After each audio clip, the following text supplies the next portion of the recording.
findings. And please remember that while I won't go into really any country case studies or any of the data around specific countries, we do have all of that information available online. So firstly, the report has analysis around 3 broad areas. One, measuring negative peace, so the actual index, country level movements, and regional movements. Within that section, it also looks at historical trends. So we've done some analysis over a 100-year period as well as over the decade-long period.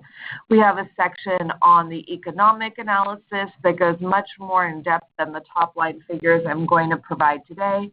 And then finally, we have some analysis around the positive peace framework that you all have been introduced to. That report is available for download online. My colleagues will share the link with you. We also have the interactive maps where you can look by country, by year, compare countries, and also sort the map by indicator as well, which means that if you want to see the map across, for instance, incarceration rates or nuclear capability, you can sort the map just by that one indicator. Finally, we do offer the data sets behind the Global Peace Index and the Positive Peace Index in Excel spreadsheets for your use. If you're interested, that's something where I suggest you send us an email requesting the data and we can get that data set to you.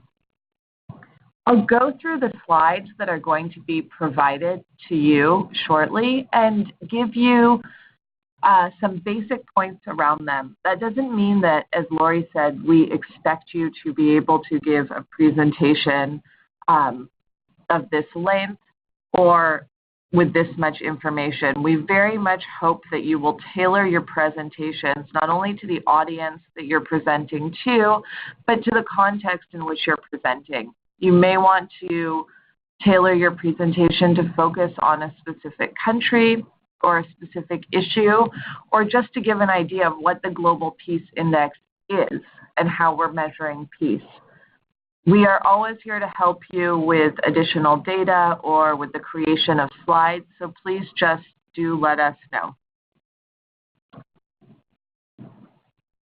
So when you're presenting, we do encourage you to begin by talking a little bit about who you are and the IEP Ambassador Program. So this Ambassador Program was formed initially through a partnership between Rotary International and IEP. And in its first year, we accepted 200 ambassadors from around the world, and now we are at 415 since the program's inception. I said to Lori today, once an ambassador, always an ambassador. So we certainly don't consider ambassadors to be limited to the year of their cohort. We encourage you to give presentations on an ongoing basis or to engage with the material annually. What do the ambassadors do? You all participate in trainings to understand IEP's data and methodology, and you communicate these findings in your community. So now, for instance, we have the One Young World community as a resource, an audience for us. To date, ambassadors have reached 9,250 people through over 275 presentations, which is really impressive, and it's a figure that it's growing and that we're proud of. And one thing I want to point out here is that the only way that we can even attempt to track this activity is if you are giving us updates on the outreach that you're doing. So please do just drop us a quick email letting us know when you're presenting, where to, how many people were there, obviously a rough estimate. And you can also upload your presentations and your activity to the new ambassador platform that Lori mentioned. So when you're presenting, you'll probably be asked what IEP is, an independent, not-for-profit think tank dedicated to building greater understanding of the key drivers and measures of peace, as well as identifying the economic benefits that increased peacefulness can deliver. We have offices in Sydney, Australia, in New York City, in Mexico City, in The Hague, and now in Brussels. And our research is used widely by multilateral organizations, by academics and think tanks, and policymakers around the world. We also invest considerably in our communications and media reach, and you see some of those impact figures on this slide here. So why are we measuring peace? First, the drivers of peace are poorly understood, so they're not necessarily the opposite of the drivers of violence. Peace is multidimensional, and the absence of violence and fear of violence are represented in different cultural, political, and economic forms. We want to provide research that can be used as a monitoring tool for governments and intergovernmental organizations such as the UN. And we believe that data helps identify whether peace is improving or deteriorating in the world. So what are the definitions of peace that we're using in these indices? First, through the Global Peace Index, we're measuring negative peace, the absence of violence or the absence of the fear of violence. I think that most of the questions that I get when I'm presenting this information can be answered through the definition and indicators of what we're actually measuring.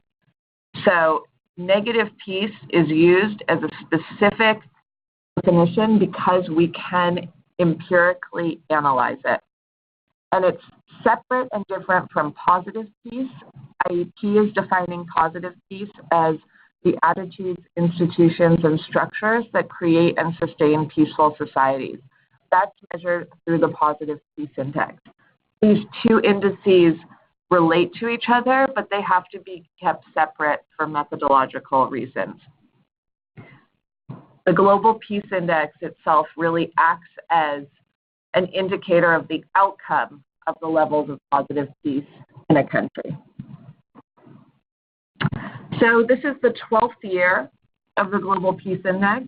It ranks 163 countries and territories, and it looks at relative states of peace.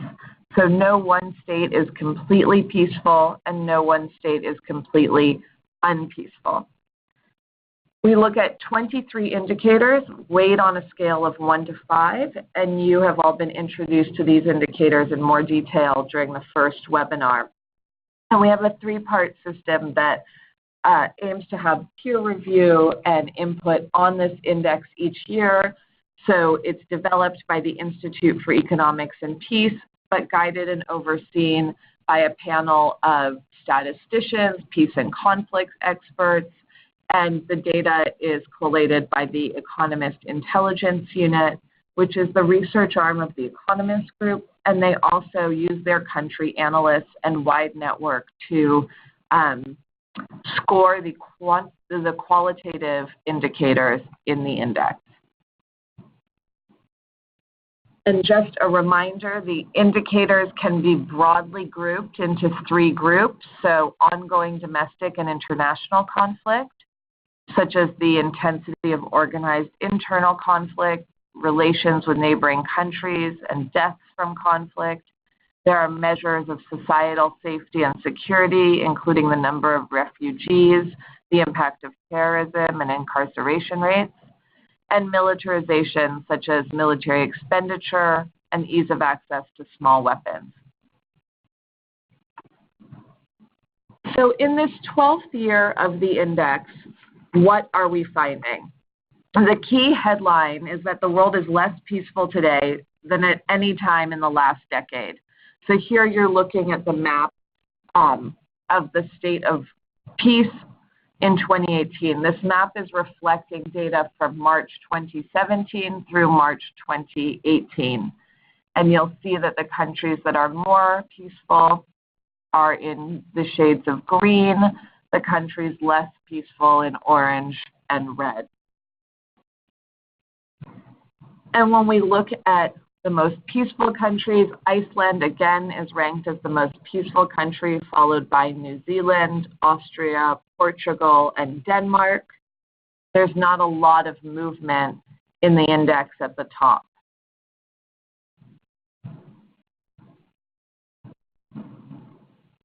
Conversely, the least peaceful countries are Syria, again, followed by Afghanistan, South Sudan, Iraq, and Somalia.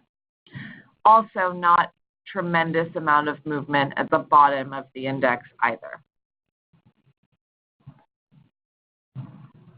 So looking at some of the broad highlights, we saw that over the past year, there have been deteriorations in all three domains of the index. Militarization has increased, safety and security has deteriorated, and ongoing conflict has gotten worse. And this was primarily driven by the fact that 92 countries became less peaceful versus 71 countries that became more peaceful. And when we look at some of the indicators driving these changes, political terror, which broadly measures state-sponsored terror, detentions without a sentence, torture, extrajudicial killings, political terror has gotten worse globally over the past year. 42 countries deteriorated while 29 countries improved. In turn, the intensity of conflict has worsened. 6 countries, including Venezuela and Qatar, deteriorated versus 2 countries that improved. Iraq and Rwanda both improved in the measure of intensity of internal conflict, but the overall global measure was worse. On the positive side, we did see improvements, and the largest improvement last year was military expenditure, which is measured as a portion of GDP, with 88 countries spending less and 44 countries spending more. And this continues a decade-long decline, with 102 countries spending less on the military over that decade period. The impact of terrorism, while it has increased significantly over the past decade, did improve over the last year. 85 countries had a lower impact of terrorism. 50 countries had a higher impact of terrorism. And then when we're looking at the greatest risers and fallers, I mentioned that 92 countries deteriorated while 71 countries improved. On this slide, you can see the countries in green were the largest improvers over the past year versus the countries in red, which dropped the most. And it's important to remember, especially when speaking to some of these findings, that the largest improver year on year tends to be countries that are coming from lower levels of peace, where there has been greater instability.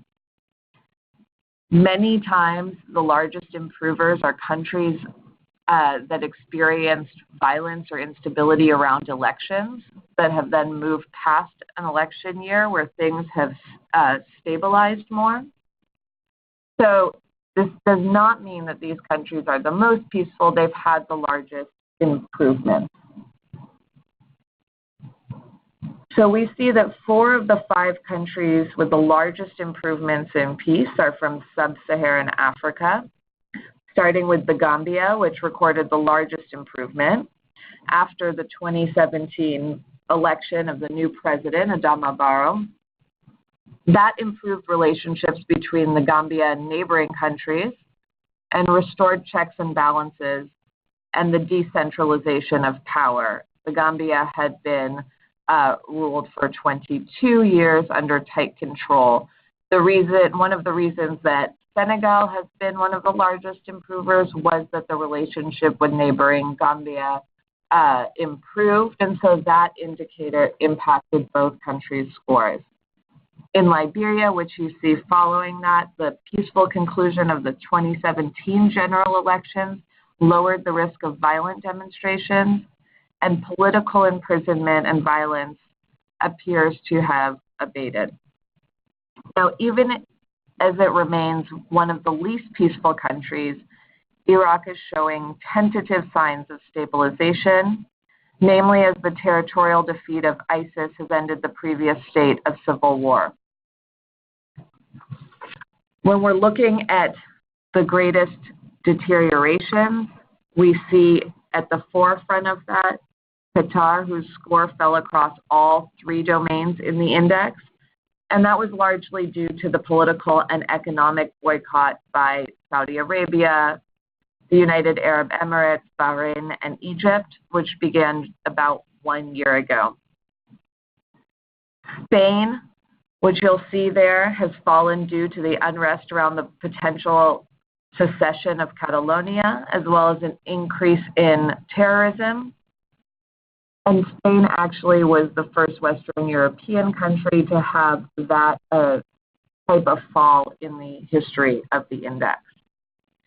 In Myanmar, we see ongoing tensions around the minority populations and political instability rising. Now, when we're looking at trends in peace, we're looking over a 10-year period. And in that 10 years, we've seen that the average level of global peacefulness has deteriorated by 2.38%, and we've seen declines in 8 of the last 10 years of the index. Over the last decade, 85 countries became less peaceful, while 75 countries became more peaceful. Over half of the countries in Europe, which is the world's most peaceful region, have deteriorated in peacefulness, and now no Nordic country is more peaceful than it was in 2008. 62% of countries have experienced an increase in the impact of terrorism over the last decade, and for the first time in history, nearly 1% of the global population is now displaced. Militarization has improved in the majority of countries, with an average improvement of 3.2%. And the biggest improvements there have occurred in military expenditure and in the armed forces rates. Now, in general, the more peaceful a country was in 2008, the less likely it was to have deteriorated in peacefulness over the last decade. So we're seeing more resilience in peace there. And what we're looking at on this chart is the growing inequality in peacefulness between the most and least peaceful countries, which is highlighted here in the red and the green. Now, while there has been some fluctuation in the level of peacefulness of the world's most peaceful countries, the change has been minimal, with a very slight 0.9% improvement in peacefulness. By contrast, the world's least peaceful countries have experienced a clear and sustained deterioration in peacefulness over the last decade, with the average level of peacefulness deteriorating 12.7%. Now, as you are aware and familiar with, each year we calculate the global cost of violence to the economy, and we see that in 2017, the global economic impact of violence was $14.76 trillion, which is equivalent to 12.4% of global GDP, or almost $2,000 per person.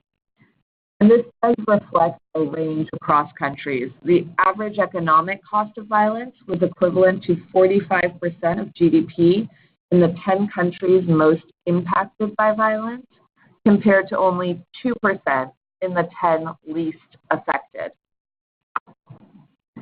And to put this into perspective, just a 1% reduction in the cost of violence is equivalent to all foreign aid in 2017, while a 10% reduction is equivalent to the total economies of Denmark, Switzerland, and Belgium, or all foreign direct investment in 2017. Now, we've done some additional analysis around comparing states of peace and the economy, and we see here that in the last 70 years, per capita GDP growth has been nearly 3 times higher in highly peaceful countries compared to those with low levels of peace. And if we review the economic benefits of peace over the past decade, countries that improved in peace had GDP growth rates almost 7 times higher than countries that decreased in peace. So that gives you a sense of what the Global Peace Index is showing us this year in terms of key findings. But what do we understand about positive peace? And just to remind you, the starting point of the Global Peace Index, what we begin with, is to imagine a state with no need for jails, no need for crime control, and no peace. And the definition in the Global Peace Index is the absence of violence or the absence of the fear of violence. But negative peace doesn't tell you anything about what is necessary for a peaceful society. So we have to look at positive peace to understand what upholds peace. And the positive peace framework that IEP works with is derived through statistical analysis of over 9,000 data sets, indices, and attitudinal surveys compared against the Global Peace Index to understand what's driving peace in the most peaceful countries around the world. And so we have this 8-part framework. It's empirically derived. All of these pillars are interrelated. They represent a system, and they're all multidimensional in themselves. So we see here well-functioning government, which includes elements of rule of law and access to justice and taxation, the equitable distribution of resources, which includes health and education distribution as well as income, free flow of information, which measures access to internet, mobile phones, but also safety of journalists, partisanship in the media, good relations with neighbors, which here is broadly representative of diplomatic relations between countries, high levels of human capital, which encompasses youth development, education rates, scientific publications, acceptance of the rights of others, which is a pillar that broadly measures human rights issues. So it looks at both formal laws against human rights, formal laws upholding human rights, as well as aspects of gender equality, workers' rights, and tolerance towards minorities, low levels of corruption, and a sound business environment. And now when we take this framework and we compare it to other development goals, we see that countries that have higher levels of positive peace also tend to have higher per capita income, greater levels of resilience, better environmental outcomes, higher GDP growth per annum, and better performance on the Millennium Development Goals. And why do we think that this framework can be transformational? It's an empirically based approach to building peace, so it helps us make more tangible ideas around prevention efforts and what peace building is. It reframes the study of peace towards what works and away from risk factors of conflict. Positive peace is a proxy societal resilience, and that societal resilience is particularly related to violence. And positive peace creates an environment that leads to many other positive outcomes. And so we're looking broadly at the trends in positive peace globally. And we see that it's improved on average between 2005 and 2013, but it's stagnated in the last 3 years, and it began to dip over the last year. And what we've seen is that the pillar that has deteriorated in every region of the world is acceptance of the rights of others. And in the US and in Europe, we've seen acceptance of the rights of others as a pillar deteriorate since 2005, not just since 2013. So that has been driving this stagnation in the global score. And what that implies is that there is less tolerance towards others. There's a more precarious environment for human rights around the world.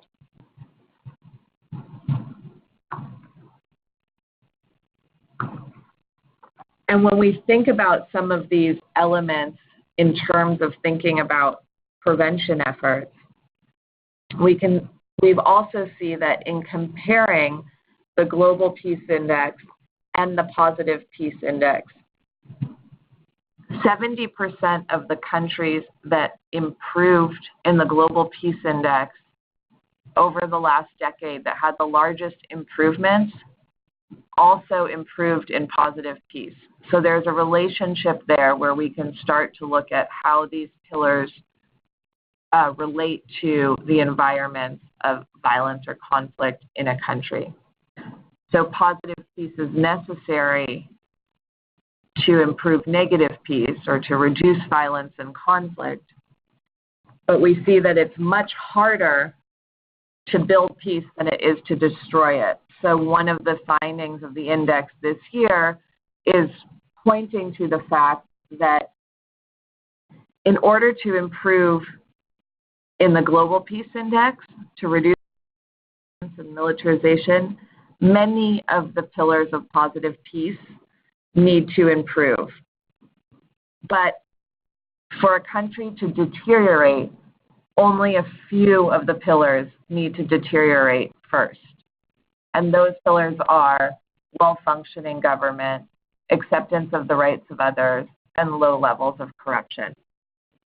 So this gives you a sense of what the report is looking at this year.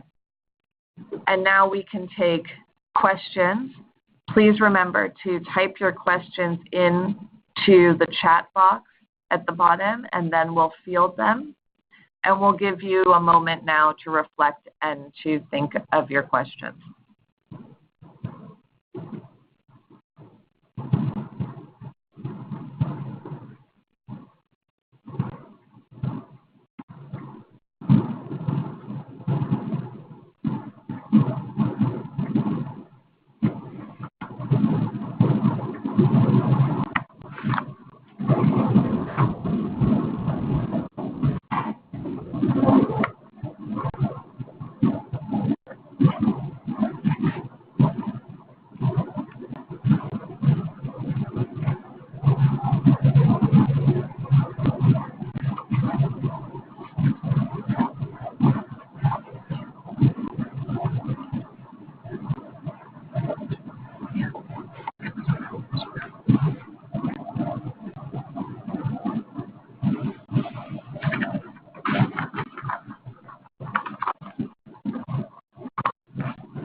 So while we're aggregating some questions, I've asked Carlos Juarez to speak briefly because it's a treat that we have our Mexico program director here in the office with us in New York.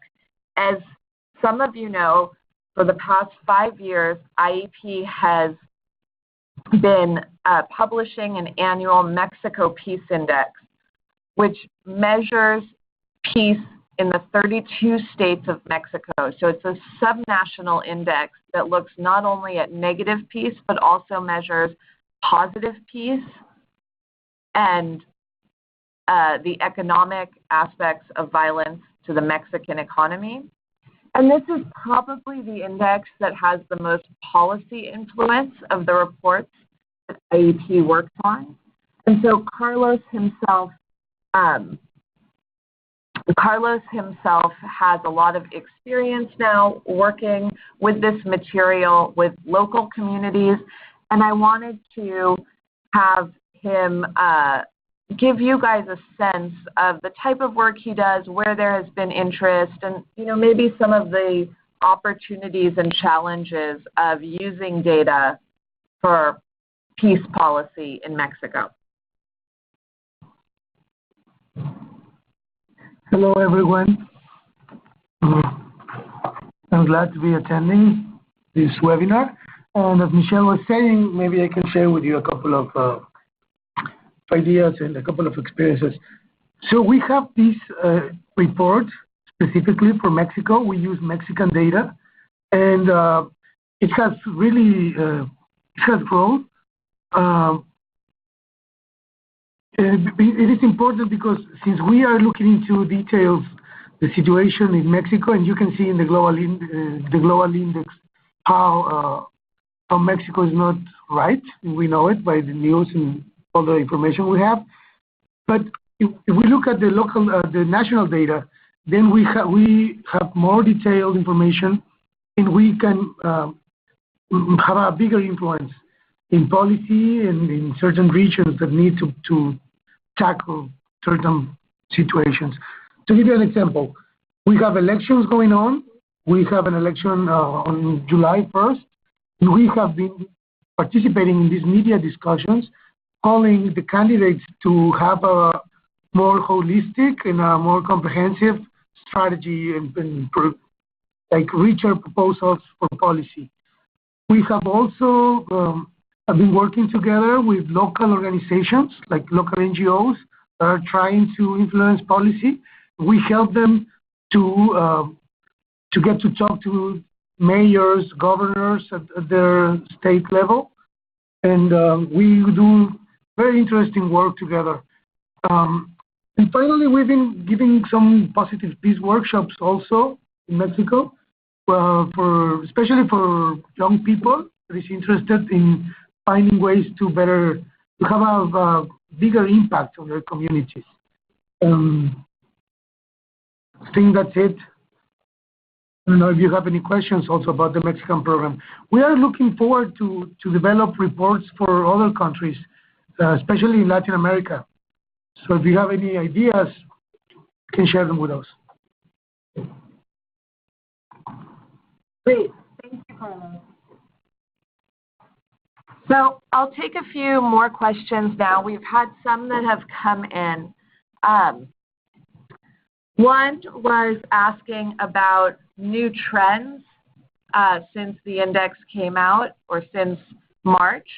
I just want to address that question because I want to take that as an opportunity to explain how an index is constructed. So first of all, the Global Peace Index is a composite index. That means it brings together a lot of factors into one simple score. And we take data from international sources mostly, and sometimes there are data gaps and sometimes there are data lags, meaning that we might have a data set from 2015, but we're able to impute and estimate changes, and we use a lot of different, more technical, methodological approaches to make the data the best indication of what's happening in a country as possible. So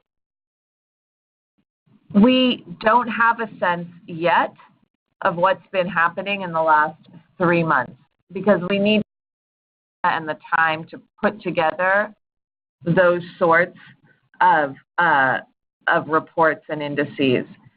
Palestine is included in this index, and it's ranked as 141, and you can go onto the website and look at the placement of Palestine on the map. So there's another question that's asking how does a country's efforts in building the capacity or rebuilding other states impact their own peace score? And the example that this individual put forth is that Saudi Arabia has contributed to rebuilding cities in Iraq and has participated in the U.S.-led coalition in combating ISIS. If these are areas that have improved Iraq's score, does that also impact the peace score of the countries that contributed to the positive score in Iraq? And the basic answer to that is no. So what we're trying to do with the index is take an understanding of what the outcome is within a country, not what went into those different processes. So, for instance, the positive peace index in relations with neighboring countries, that pillar might be impacted by positive efforts that one country does towards another. Where we do have a measure of a contribution to international efforts is in our indicator of the UN peacekeeping contributions. So the closer that a country comes to meeting its dues for peacekeeping is a positive sign of its contribution to international cooperation and to peace. Somebody is asking how the graph that plotted positive peace over time, which appeared it was going down, how come it says it's going up? So I'm just going to go back to this chart so you see it on the screen. So closer to a 1 is stronger positive peace. Closer to a 5 is weaker positive peace. And what this chart is showing is that positive peace here in 2005 was weaker. The higher it is, the weaker it is. So it was improving from 2005 until 2013. In 2013, there was quite a large improvement, and then we've seen a stagnation, and then that trend is starting to reverse in 2016. So it's a little bit that the chart itself goes in the opposite direction, which isn't the most intuitive representation. So we have another question asking about the reduction in respect of the rights of others. I urge you to all look at the Positive Peace Index report, which came out in 2017 in October. We'll send you the link to that so that you can learn more about each one of the pillars. But what's interesting about the trend in acceptance of the rights of others has been that it's deteriorated across every region that we measure in the index, so every region in the world. In that period between 2013 and 2016, acceptance of the rights of others has been the pillar that has deteriorated everywhere. And that's been a reversal from the 2005 to 2013 period. So we're seeing rising grievances between ethnic and social groups. And in the US and in Europe, we've seen this trend since 2005, alongside rising populist political movements, increasing concerns around terrorism and immigration. The political landscapes that we're seeing in these two regions have been influenced by this pillar. So there's another question asking, how can this information be narrowed to a community approach? I think there's a lot of ways that you can think about using this information to speak at the local level. And I'll ask Carlos maybe to talk about this a little bit, how he's used data generally in Mexico at the local level. But I think that you can certainly look at the trends for a country and ask even people you may be interacting with or communities you may be interacting with to reflect on what those indicators and what those movements, how they, what they mean to them. So many people might disagree with what the data says. They might have a different perception, and that initiates a conversation. And part of the value of an index, I think, is that because it has these rankings, there's an immediate human interest in understanding why someone's place is where it is in the rankings. And that conversation about whether you agree or disagree with the rankings or the movements can be just as impactful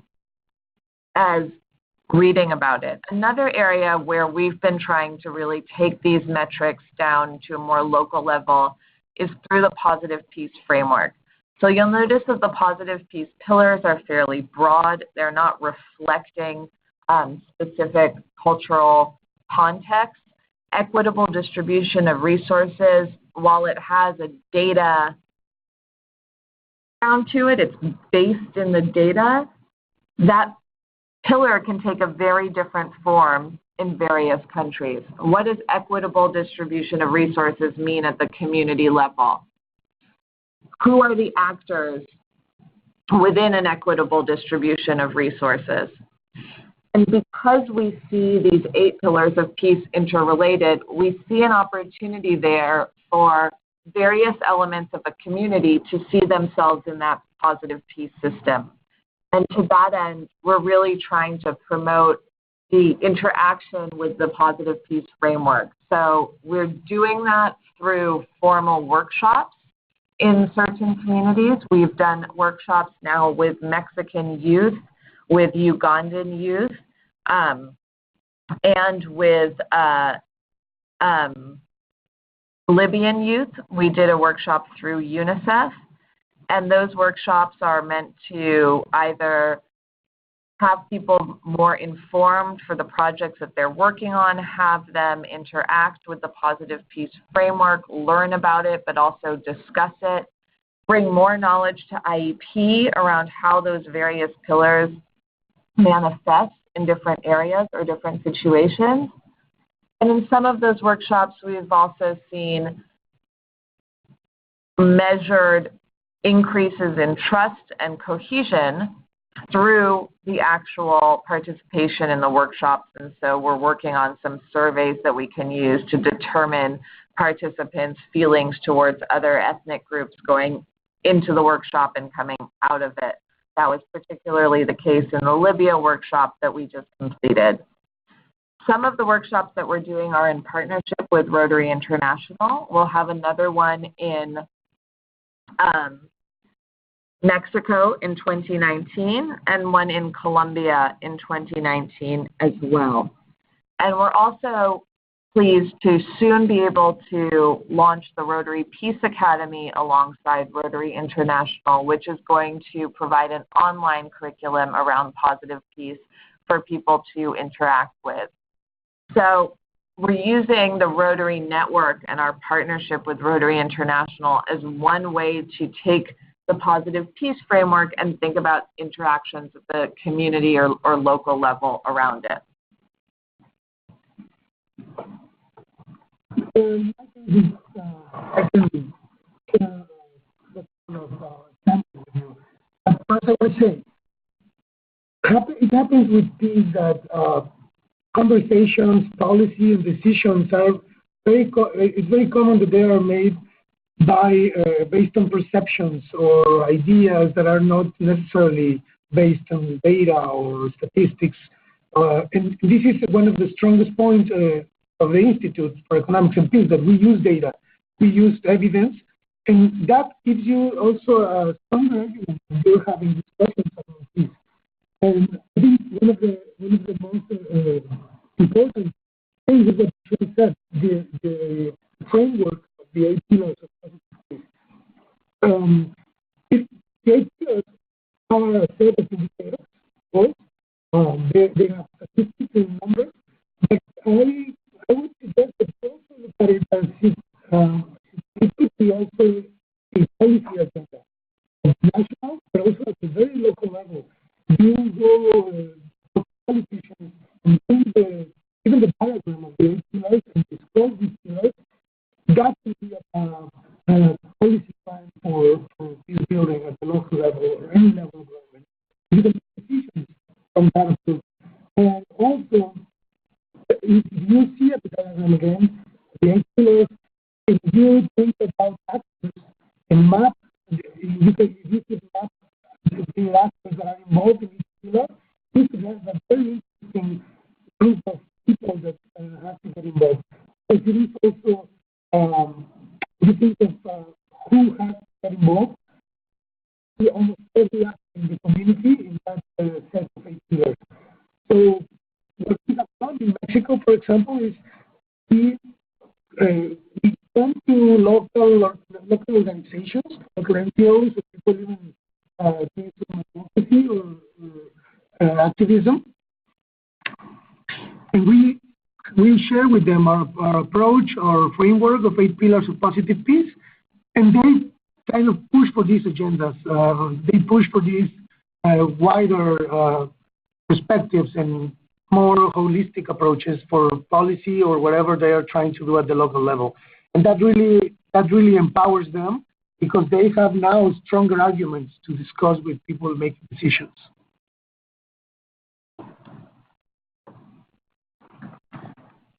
So we have another question, which is, what can we expect for Colombia and for the Global Peace Index in Colombia? The results of the presidential elections, which are happening next Sunday, will determine the implementation or not of the peace agreement.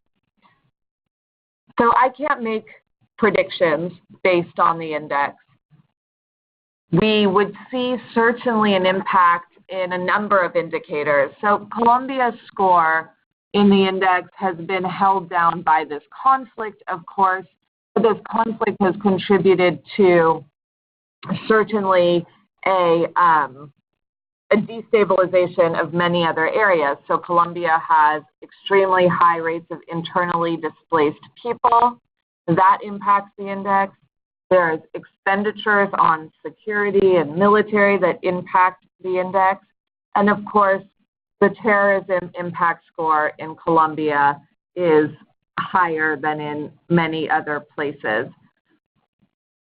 It's actually 8th worst terrorism impact score in the world. So really, the implementation of the peace accords will take, I would say, a while to have an impact on all of those indicators. You won't have an immediate cessation of an internal conflict and its resulting instabilities.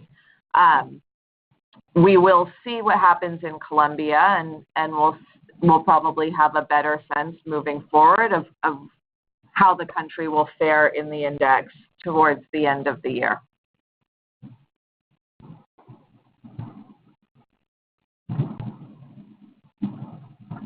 So I think that's it for our questions today. I'm going to ask Lori to wrap us up, and we look forward to being in touch with all of you soon. Hi, everyone. Thank you for participating in this webinar. As always, if questions come up afterwards, you know where to find us. So a few ambassadors have asked for clarification on what comes next. Within the next day or so, you'll be hearing from us with a PowerPoint with these slides, as well as a sample script that you can use and tailor to your own purposes as you're preparing your presentation. And then look out for the email from Hussein yesterday to join the Ambassador platform if you haven't already. And we hope to see some of you in Toronto. That's it for our webinar today. Thanks again for participating.